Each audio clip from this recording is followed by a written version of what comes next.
I was fascinated. I was this little kid who, rather than having stars on my wall growing up, I had monkeys, I had orangutans, I had gorillas.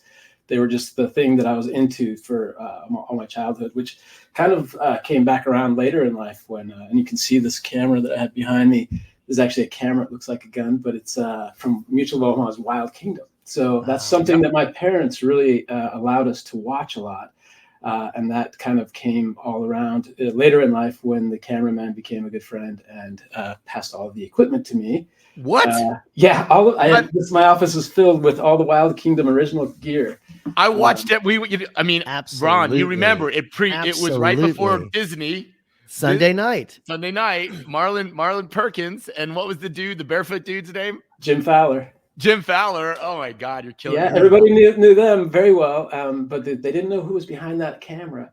And later in life, when I was giving a talk about Africa, the work I was doing in Africa, the cameraman from Wild Kingdom was in the audience. And afterwards, I had the chance to meet him, and I started to name all the gorillas that Diane Fossey worked with by name.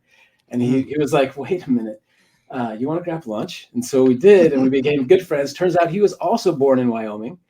Got his start at Yellowstone, then traveled the world with these cameras that I now have. And when he passed them to me, I said, doesn't the Smithsonian want them? And he's like, yeah, they do, but I want somebody who'll use them. So a month later, I had him back in Africa, and I've got to shoot.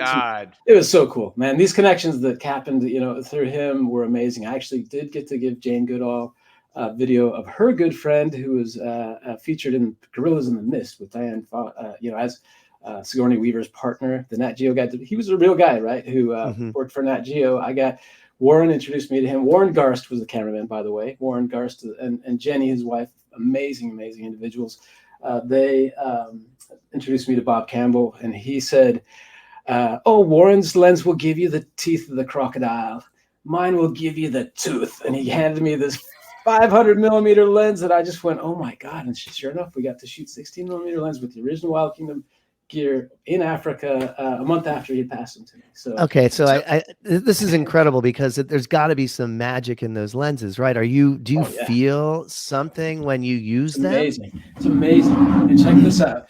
What cameras do you know that are going to still roll 50 years from now?